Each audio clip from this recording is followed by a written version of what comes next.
مشرف نے جو ان کے ساتھ ظلم کیا اور انہیں قربانی کا بکرا بنایا تو پوری قوم کی بغیرتی ہے کہ اس وقت خاموش رہی ہے سمیت میرے. ہم کیا کر سکتے تھے؟ جابر حکمران ہم پہ مسلط تھے. دیکھیں کمزوریاں ہر انسان میں موجود ہوتی ہیں اور اس کا یہ مطلب نہیں ہے کہ کسی ایک بندے کو آپ قربانی کا بکرا بنائیں. وہ کہتے ہیں نہیں جی ان کو تو امریکہ مانگ رہا تھا، ہم نے ان کے حوالے نہیں کیا، یہی ان کے لیے بہت بڑا اجر ہے. تو وہ اکیلے تو نہیں تھے جو ان پہ الزامات لگتے ہیں. اس لیے آپ دیکھیں اس وقت ڈاکٹر سمر بھی تھے جب وہ بٹن دبایا جا رہا تھا، ڈاکٹر عبد القدیر بھی تھے. دونوں کی کنٹریبیوشن ہے. کرٹیکل جو چیز تھی، زیادہ کام اٹامک انرجی کا ہے لیکن اس میں جو آپ سمجھ لیں دل ہے نا اس کا، وہ کام ڈاکٹر عبد القدیر نے کیا تھا. ظاہر ہے کہ انہی کی قربانیاں تھی. وہ پاکستان کے پاس ٹیکنالوجی آئی. اس لیے میں سمجھتا ہوں کہ پاکستان کا ہر بچہ، پاکستان ایز اے نیشن، یہ پورا ملک، یہ ان کے مرہون منت ہے جو انہوں نے اتنی بڑی پاکستان کو اچیومنٹ کروائی ہے. میں کہتا ہوں جی محمد علی جناح اور ڈاکٹر اقبال کے بعد اگر کوئی تیسرا بندہ ہے نا جس پہ پوری پاکستانی قوم متفق ہے تو تیسرا نام جو ہے نا وہ ڈاکٹر عبد القدیر ہے. جو ان کو تکلیفیں اس قوم سے اٹھانی پڑی، اس پہ اس قوم کو بھی معاف فرما اور اس کے اگینسٹ جو انہوں نے صبر کیا اس صبر پہ انہیں اجر عظیم عطا فرما. السلام علیکم ورحمۃ اللہ. لا حول ولا قوة الا باللہ، حسبنا اللہ ونعم الوکیل. یا حی یا قیوم برحمتک استغیث، لا الہ الا انت سبحانک انی کنت من الظالمین. اللہم صلی علی محمد وعلی آل محمد واصحاب محمد اجمعین الی یوم الدین، آمین. ڈاکٹر عبد القدیر خان انتقال فرما گئے رحمہ اللہ تعالی. اللہ تعالیٰ ان کی مغفرت کرے، انہیں نیک کاموں کا اجر دے اور ان کی برائیوں سے درگزر فرمائے. ہماری دعائیں ان کے ساتھ ہیں. باقی ہم اس مجلس کے اینڈ پہ میں ہر دفعہ جو فوت شدگان ہیں ان کے لیے دعا کرواتا ہوں. انشاءاللہ اس دعا کا حصہ انہیں بھی پہنچ جائے گا انشاءاللہ.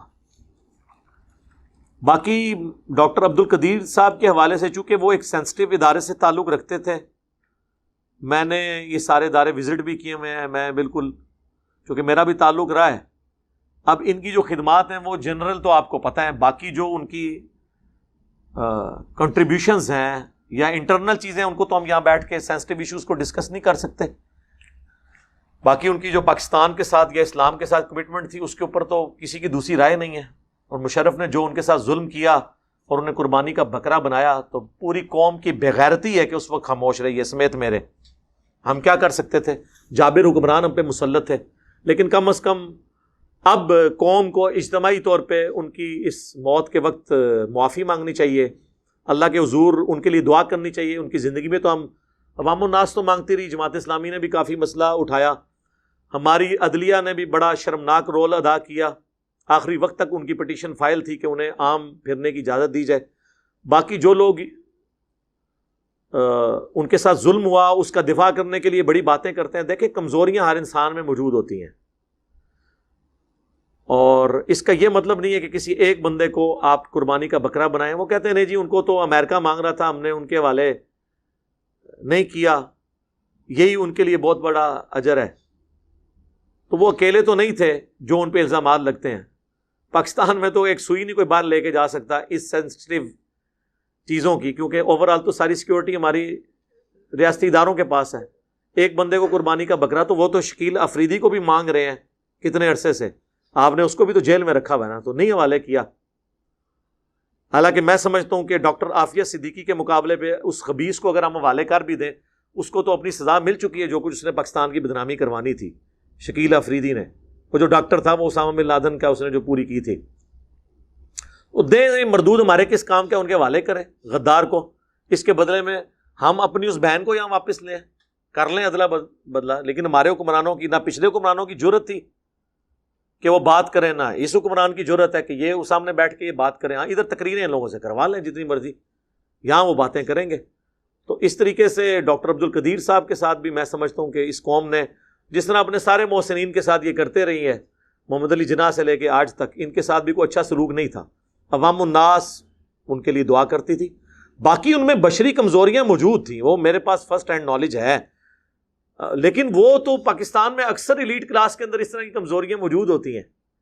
لیکن اس شخص کی ایک قربانی تھی کہ اس نے اپنی لائف کا جو پیک تھی جس وقت اس وقت اس بندے نے اپنی لائف کو سٹیک پہ لگا کے پاکستان کے لیے اتنی بڑی قربانی کی.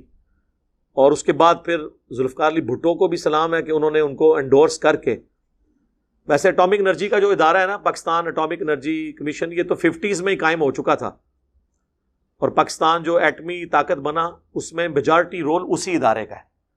لیکن اس میں جو سب سے کرٹیکل ایک سٹیج تھی، وہ جو سٹیج ہے وہ ڈاکٹر عبد القدیر خان نے پاکستان کو عبور کروائی ہے. اب وہ سینسٹیو باتیں ہیں مجھے کیمرے میں کرنے کی، ویسے آپ نیٹ پہ پڑھ جائیں تو آپ کو پتہ چل جائے گا.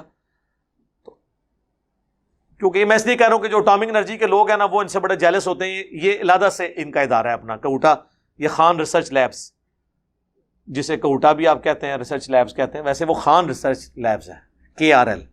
اور یہ ہے Pakistan atomic energy commission, PAEC. یہ دونوں الگ ادارے ہیں. اس لیے آپ دیکھیں اس وقت ڈاکٹر سمر بھی تھے جب وہ بٹن دبایا جا رہا تھا، ڈاکٹر عبد القدیر بھی تھے. دونوں کی کنٹریبیوشن ہے. کرٹیکل جو چیز تھی، زیادہ کام اٹامک انرجی کا ہے، لیکن اس میں جو آپ سمجھ لیں دل ہے نا اس کا، وہ کام ڈاکٹر عبد القدیر نے کیا تھا. ظاہر ہے کہ انہی کی قربانیاں تھی. وہ پاکستان کے پاس ٹیکنالوجی آئی اور پھر یہاں پہ محنت کے بعد. تو اس لیے میں سمجھتا ہوں کہ پاکستان کا ہر بچہ، پاکستان ایز اے نیشن، یہ پورا ملک، یہ ان کے مرہون منت ہے جو انہوں نے اتنی بڑی پاکستان کو اچیومنٹ کروائی ہے. ڈاکٹر عبد القدیر رحمہ اللہ تعالیٰ نے، اللہ تعالیٰ ان کی مغفرت کرے، انہیں نیک کاموں کا اجر دے، ان کی برائیوں سے درگزر فرمائے.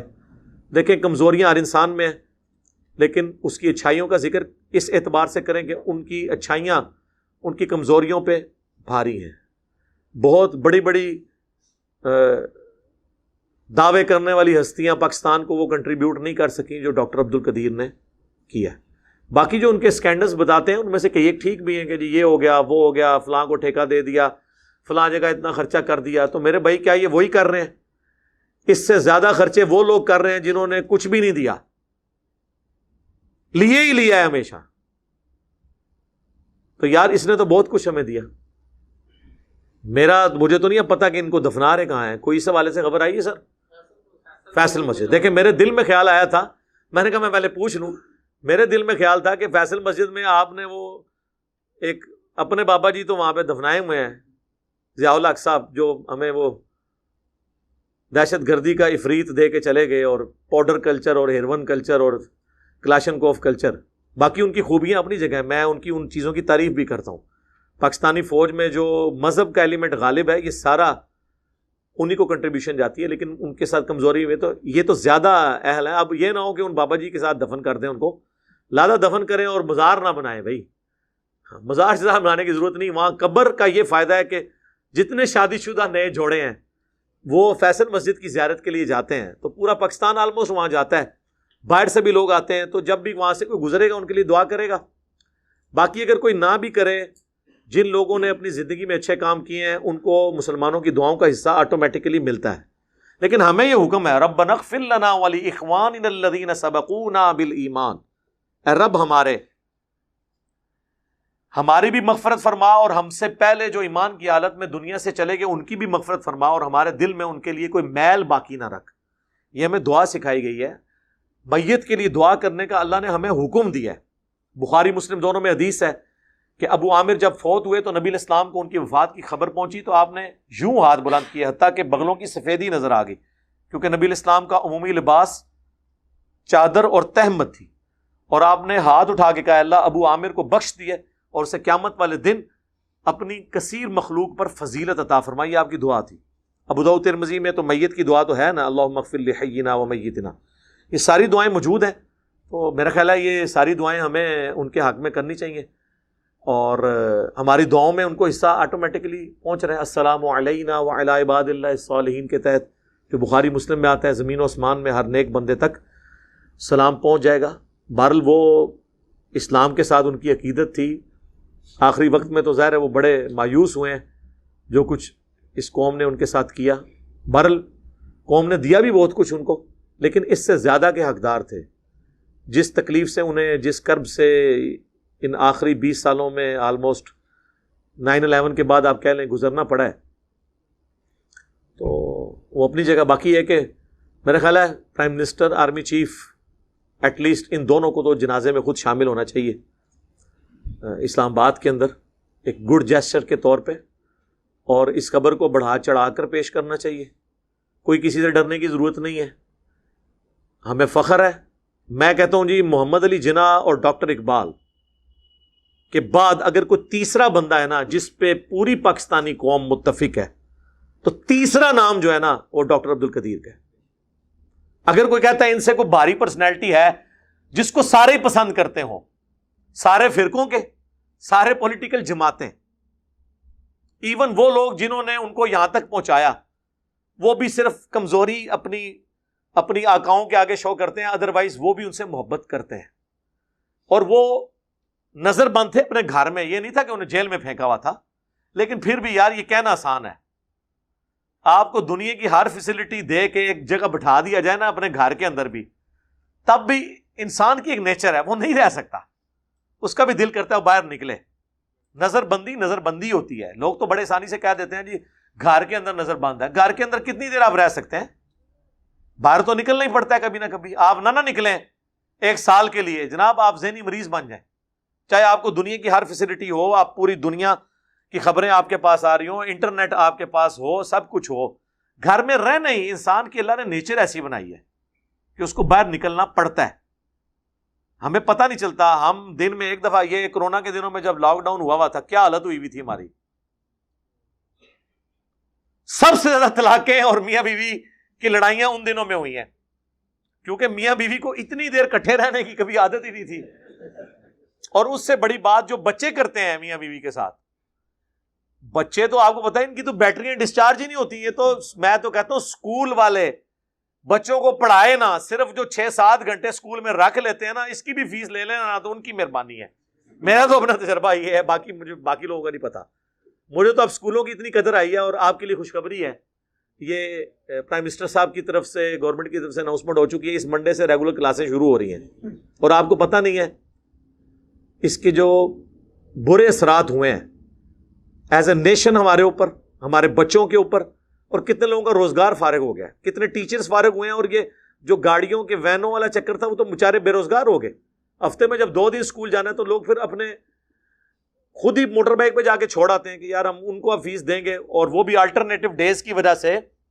گاڑی والے تو بیچارے کہتے تھے ہم پورے پیسے لیں گے کیونکہ ہمیں تو روزانہ اسکول جانا پڑتا ہے. آپ کہتے ہیں 2 دن، وہ تو اگلے 2 دن وہ دوسرے بچوں کو لے کے جا رہے ہوتے ہیں، ان کا تو روزانہ چکر لگتا ہے. ان کی روزگار فارغ ہوئی. اور جب یہ روڈوں پہ لوگ آگے خود چھوڑنے والے، روڈوں پہ ایکسیڈنٹ، ٹریفک بلاک. اور ٹریفک بلاک کے بعد جب بندہ گھر پہنچتا ہے تو جا کے سیدھا بیوی سے لڑتا ہے. یہ نیچرل چیز ہے. مینٹل ماڈلز ہمارے بدل گئے. ہمارے بچوں کی تعلیم کا بیڑا غرق ہو گیا اس کورونا کے اس پورے ایپیسوڈ کی وجہ سے. اس غریب نیشن کے پاس ایک ہی ذریعہ تھا غربت کے سرکل سے باہر نکلنے کا، پاورٹی سرکل کے باہر نکلنے کا. ہم لوگ بھی لوور مڈل کلاس سے اوپر آئے ہیں صرف اپنی تعلیم کی وجہ سے. وہ بھی انہوں نے ہم سے چھین لیا اس پورے سسٹم کی وجہ سے.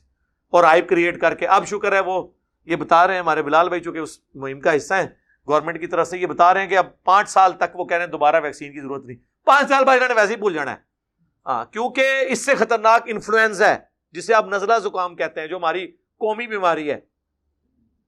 اس کی ویکسین تو آج تک اللہ کے فضل سے ہمیں کسی گورنمنٹ نے نہیں لگوائی، نہ ہم نے خود لگائی ہے. اس کے ساتھ بھی ہم ایگزسٹ کر رہے ہیں. آج بھی دنیا میں نمبر 1 کلر ملیریا ہے، اس کے بعد یہ ہے. کورونا کا تو بہت نیچے نمبر آتا ہے. لیکن یہ ایک چل رہا تھا، چلیں ہم بھی اس سسٹم کا حصہ بنے ہیں.